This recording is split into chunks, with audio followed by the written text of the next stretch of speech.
اللہ اللہ اللہ۔ ایک بادشاہ تھا۔ بادشاہ جو ہوتے تھے ان کے اپنے اپنے مزاج ہوتے تھے۔ اس بادشاہ نے 4 5 6 کتے رکھے ہوئے تھے، اور کتے بڑے بڑے کتے تھے، اور بڑے وہ خونخوار کتے تھے، چیر پھاڑ کھا جاتے تھے، شیر جتنے ان کے قد تھے۔ بادشاہ تھوڑا سا کسی آدمی سے ناراض ہوتا نا، تو ایک بہت بڑے پنجرے کے اندر ایک بہت بڑا سلاخوں کا گھر اس نے بنایا ہوا تھا، اس میں کتے ہوتے تھے، اور کتے کو جب باندھ کے رکھا جاتا ہے تو زیادہ زہریلا ہو جاتا ہے، وہ زیادہ اس کے اندر کرواہٹ آتی ہے، زیادہ کاٹتا ہے۔ اس نے قید کیے ہوئے تھے، کتے تو بڑے زہریلے تھے۔ جس آدمی سے بادشاہ تھوڑا سا ناراض ہوتا نا، تو وہ کتے کے آگے اس آدمی کو ڈالتا، کتے اس کو چیر پھاڑ کے کھا جاتے۔ یہ سزا تھی، لوگوں کو پتا تھا۔ بادشاہ کے وزیر نے بڑی خدمت کی بادشاہ کی، 35 سال تک نوکری کی، لیکن ہر سورج نے غروب تو ہونا ہی ہوتا ہے نا، ہر چاند نے ڈلنا بھی ہوتا ہے۔ اب بوڑھا ہونے لگا، وہ جو مضبوط حافظہ تھا وہ کمزور ہونے لگا، ہلکی ہلکی غلطی۔ بادشاہ مزاج کا بادشاہ تھا، نہیں سمجھ میں آیا تو میں نے کہا کہ لوگ کہتے ہیں ہمیں کام پیارا ہے، چم نہیں، تو رشتہ وفا کا تھا ہی نہیں۔ وزیر سمجھنے لگا کہ اب نہ میں بھی غلطیاں کرنے لگا ہوں، تو ایسا نہ ہو کسی دن میں بھی ان کتوں کا شکار ہو جاؤں۔ اس نے بادشاہ سے کہا کہ بادشاہ، مجھے آہستہ آہستہ معذرت کرنے لگا، قدم ہٹانے لگا کہ مجھے چھٹی دے دی جائے، اب میں بوڑھا ہو گیا ہوں۔ لیکن اس نے کہا نہیں، جب تک میری طبیعت نہیں مانتی تم نہیں جا سکتے۔ مطلق العنان لوگ تھے، وزیر خاموش ہو گیا، پریشان رہنے لگا، غلطی ہو گئی ہے تو پھینک دے گا۔ ایک تجویز اس کے ذہن میں آئی، وہ جو پنجرے، کتوں کے پنجرے پر محافظ بیٹھا تھا نا، جو ان کو کھانا ڈالتا تھا، روٹی ڈالتا تھا، گوشت دیتا تھا، اس کو ایک دن کہنے لگا، یار تیری ڈیوٹی ہے سارا دن کتوں کو کھانا دینے کی، گوشت دینے کی، تو 2 4 دن ڈیوٹی مجھے نہیں دیتا؟ تو لے لے، میں تو پہلے پریشان ہوں، سارا دن ان کی دیکھ بھال کرتا ہوں۔ اس نے کچھ تھوڑا سا گوشت لیا، پنجرے کے باہر کھڑے ہو کے کتوں کو ڈالا۔ اگلے دن تھوڑی روٹیاں لے آیا، کتوں کو ڈالی۔ 2 4 دن، ہفتہ، مہینہ، سال بھر، جتنا اس کو موقع ملا وہ دن بھر خدمت کرتا۔ بس وقت ایک دن آ گیا، بادشاہ کو کوئی بات اچھی نہ لگی۔ اس نے کہا، اس بڈھے کو اٹھاؤ اور ڈالو کتوں کے پنجرے میں، ساری زندگی یہاں رہا، اسے ابھی تک نہیں پتا چلا میرے مزاج کا۔ جب اٹھا کے پنجرے میں ڈالا نا، تو بجائے اس کے کہ کتے اسے کاٹ کھاتے، وہ اس کے پیر چومنے لگے، وہ پیر چومنے لگے، ہاتھ چومنے لگے، چاٹنے لگے۔ تو بادشاہ سامنے کھڑا تھا نظارہ دیکھنے کو کہ چیر پھاڑ کرتے تو خوش ہوا کرتا تھا، خونخوار درندے جیسی اس کی طبیعت ہو گئی۔ جب دیکھا وہ پیار کر رہے ہیں، تو بادشاہ وزیر سے کہنے لگا، یہ کیا ہے؟ تو وزیر رو پڑا، کہنے لگا، تو سیاستدان تھا تو میں بھی سیاستدان تھا، ساری زندگی سیاست کی، لیکن دنیا داروں کے ساتھ رہا، تو انجام یہ ہوا کہ مجھے اس پنجرے میں ڈال دیا گیا۔ دیکھ، تو بہت بڑا سیانہ تھا اور میں بھی سمجھدار تھا، وزیر رہا، لیکن ہمارا روح کا رشتہ نہ بن سکا۔ ارے ہم سے تو یہ کتے ہی اچھے نکلے، تیری 40 35 سال خدمت کی تو نے کتوں کے آگے ڈال دیا، انہیں تو چند مہینے روٹی ڈالی ہے، میرے وفادار ہو گئے۔ چند مہینے روٹی، جنہ تنا وچ عشق نہ رچیا، کتے او نہ تھی چنگے، جنہ تنا وچ عشق نہ رچیا، کتے او نہ تھی چنگے، مالک دے کر راکھی کر دے، سابر بھکھے ننگے۔ اور بابا بلے شاہ صاحب فرماتے ہیں، تو راتی جاگے تے شیخ صدا میں، راتی جاگ دے کتے تے تیتھوں اتے، مالک دا در مول نہ چھڑ دے، پاویں مارو 100 جتے، تے تیتھوں اتے رکھا سکھا کھا، دنے جار رکھاں وچ ستے، تیتھوں اتے ایک برکی دا قدر پچھانن، پاویں مالک ہو من ستے۔ ایک برکی دا اوپر کھڑے ہو کے کام نہیں کرانا پڑتا کہ میں کھڑا رہوں گا تو کام صحیح ہوگا، جاؤں گا تو نہ، ایک برکی دا قدر پچھانن، پاویں مالک ہو من सुते फिर अपने आप को मुखातब किया, कहने लगे उठ बुल्लिया, चल यार मना ले नहीं ते बाजी ले गए। मुल्ला रूमी कहते हैं कि चिड़िया और चिड़ा मुज़क्कर मुअन्नस दोनों इकट्ठे बैठे थे।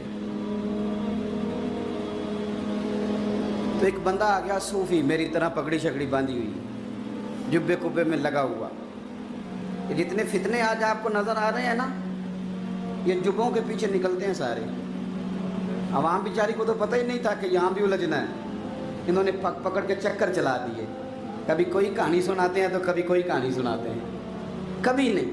और मैं शिकवा करने लगा हूँ, मुझे कर लेने दो। क्या तुमने कभी मईशत पर भी तकरीर की है? हुजूर ने मईशत नहीं दी? क्या तुमने कभी कौम को मुआशरत भी सिखाई है? ये भी तुमने बताया है कि जीना मरना कैसे है? वहाँ उलझाते हो जहाँ नौजवान कहते हैं कि यार तय कुछ नहीं हुआ आपके दरमियान अभी तक। जो कहानी सुना रहा था वो भी बड़े जज्बात में था, रो रहा था। जो रद्द कर रहा था वो भी जज्बात में था, रो रहा था। तो हम किधर जाएं? आपने कौम को किस दोराहे पे खड़ा कर दिया? शिकवा करने लगा हूँ। वो चिड़ा और चिड़ी दोनों बैठे थे। एक बंदा सूफी साफी आ गया, बड़ा जनाब, जुब्बा कुब्बा, बड़ी बात। तो चिड़िया चिड़े से कहने लगी उड़ जाएं, ये शिकारी ना हो।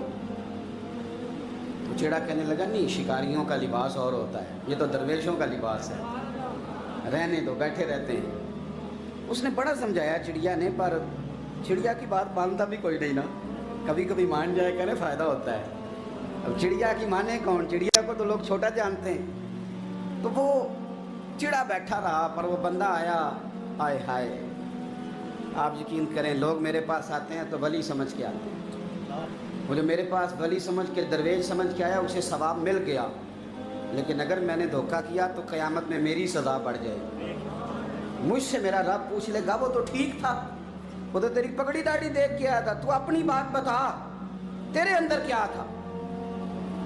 तो वो करीब आया ना वो सूफी दरवेश, इल्ला माशाअल्लाह, उसने ना गुलेल पीछे छुपाई हुई थी। उसने गुलेल निकाली और मारी और चिड़ा मर गया। चिड़िया बड़ी परेशान हुई। उसने जाके बादशाह को शिकायत की, जंगल के बादशाह को, शेर को। शेर ने कहा तू फिक्र न कर, बंदा पकड़ लेते हैं। बंदा पकड़ लिया, गिरफ्तार कर लिया, सामने आ गया। तो चिड़िया कहने लगी, शेर कहने लगा चिड़िया से कि अब ना पकड़ तो हमने लिया है, सज़ा हमने नहीं देनी। अगर ये बात आपकी समझ में आ गई ना, मसला सिर्फ लीडरों का नहीं, कारकुन भी बड़े ख़तरनाक हैं। नाराज़ हो गए हो?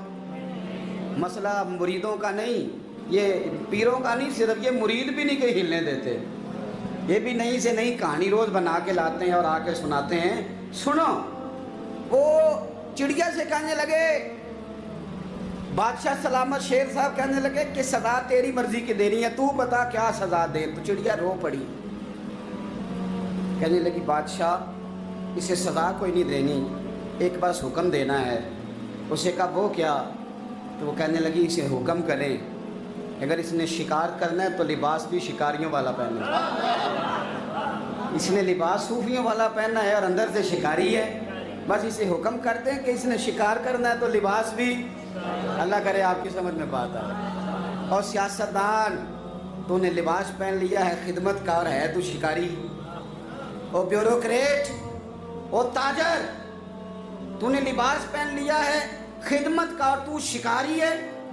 ओ बहुत बड़ी जगह पे बैठे हुए अफसर, तूने लिबास पहन लिया है एक बहुत बड़े अफसर का, एक महकमे को संभालने का, और अंदर से तू रिश्वत खाता है, शिकारी है। और दरवेश साहब, मौलवी साहब और बड़े काम में लूटने के लिए दरवेश बन के तो ना लूट। आपकी तबीयत के अंदर दौलत से बेजारी, हजरत अबू दरदा, हजरत अबू मूसा अशरी, हजरत अबू हुरैरा रदी अल्लाह ताला अन्हु, ये समझ ले उनके क्लास फेलो थे, उनके साथ पढ़ा था इन्होंने। हजरत अबू ज़र गिफ़ारी इन पर भी जलाल करते। आप यकीन करें कि तबीयत ना ऐसे कैफ में आ गई इनको पढ़ के। इनको पढ़ा जब कुछ दिनों से, तो कुछ अनोखा, ये अनोखी वजह है, सारे जमाने से निराले हैं ये बंदे। कौन सी बस्ती के यार अब रहने वाले हैं, ये किस तरह के लोग हैं, क्या सोच है। हजरत अबू दरदा रदी अल्लाह ताला अन्हु के घर के करीब से गुजरे तो हजरत अबू दरदा मकान बना रहे थे। क्या जुमला कहा, तड़प गई रूह। फरमाने लगे अबू दरदा, तुझसे मुझे ये उम्मीद नहीं थी यार। फरमाया क्या हुआ? फरमाने लगे अब तेरा मकान बनाने के लिए भी अल्लाह के बंदों की पुश्तों पर ईंटें रखी जाएंगी। तेरा मकान बनाने के लिए रब के बंदों की पुश्तों पर ईंटें तेरे लिए। तो अबू दरदा ने गर्दन झुका ली। फरमाया यार जहां तू है ना, तू बिल्कुल ही ठीक कहता है। क्यों? मेरे नबी पाक सल्लल्लाहु अलैहि वसल्लम ने फरमाया इस जमीन के ऊपर और आसमान के नीचे अबू जर गिफारी से सच्चा बंदा कोई नहीं, इनसे ज्यादा सच्चा कोई नहीं। फरमाया तू ठीक कहता है यार, सही कहता है। हजरत अबू मूसा अशरी रदी अल्लाह तआला अन्हु को गवर्नर बना दिया गया इराक का। अब हजरत अबू मूसा अशरी सहाबा में एक बड़े जलील कद्र सहाबी हैं और उनकी अजमतें, रिफतें, बुलंदियां क्या कहना, बड़ी गहरी दोस्ती थी। लेकिन जब वो गवर्नर बन गए ना, तो आपने फरमाया बस भाई अब तूने ओहदा ले लिया है, ये बंदे को ठीक नहीं रहने देती चीजें, अब तू ओहदे में चला गया। बड़ी मुद्दत के बाद मुलाकात हुई हजरत अबू मूसा अशरी के साथ। वो दौड़ के आए हजरत अबू जर गिफारी के गले मिलने, मेरा भाई मेरा भाई। फरमाया पीछे हट जा, मैं नहीं तेरा भाई, तू गवर्नर है, मैं गरीब आदमी हूं, अपना काम कर। फिर दौड़ के आए, फरमाया अबू जर तू मेरा भाई है यार, इकट्ठे पढ़ते थे हुजूर। फरमाया नहीं जा, तू नहीं मेरा। फिर आए, जानते थे ना ये सच्चा बंदा है, ये सच्चा बंदा है, ये तकरीरों वाला नहीं, सिर्फ वाजों वाला नहीं, इसके अंदर भी बड़ी सच्चाइयां हैं। करीब आए, आके कहा यार तू मेरा भाई है, मेरे सीने लाग। फरमाने लगे तो तीसरी बार आया है, मोमिन है, मैं मुंह नहीं मोड़ सकता, पर पहले मुझे बता गवर्नर बनने के बाद तूने मकान कितने बनाए, बाग कितने लगाए, चक्कियां कितनी लगाई, कितने तूने चीजें बनाई हैं, पहले बता। तो अबू मूसा अशरी ने उनका हाथ पकड़ा, रोने लगे, कहने लगे जिस महबूब से तूने तरबियत ली है मैं भी उन्हीं का नौकर हूं, जिन कपड़ों में मैं इराक गया था मेरे आज भी वही है यार। क्या बात करता है तू, मेरे वही है। मुझे बता अगर ये ओहदे खिदमत के हम नहीं लेंगे तो फिर क्या जालिमों को देंगे, गैरों को देंगे? ना कर, कुछ नहीं बनाया। हजरत सैयदना अबू मूसा अशरी रदी अल्लाह तआला अन्हु रोए और जब कहा ना कोई शय नहीं मेरे पास, तो फरमाया अच्छा चल आ जा, फिर सीने लग जा, तू वाकई मेरा भाई है। फिर हजरत अबू जर गिफारी ने मोहब्बत फरमाई। वो दरवेशी, वो फकीरी, वो सादगी, वो नौरानियत, वो दिल के साथ अंदर। हमारे तो बहुत सारे लोग हैं जो कहते हो कहाँ ले जाना है माल, क्या ज़रूरत है माल की, हर वक्त माल की मुखालफत करते हैं, लेकिन दिल उनका कहता है कि आए सही, किसी तरीके से पहुंचे सही। हुजूर ने फरमाया बाज लोगों की जुबानें शहद से ज्यादा मीठी, दिल भेड़िए से ज्यादा खतरनाक। ऊपर से कह कुछ रहे हैं, अंदर हालात कुछ और हैं। लेकिन हजरत अबू जर गिफारी रज़ी अल्लाह ताला अन्हु दूरी दौलत से, आप फरमाते क्यों है लोगों के पास माल, किस लिए इतना माल जमा किया है, क्या सारी गरीबी खत्म हो गई?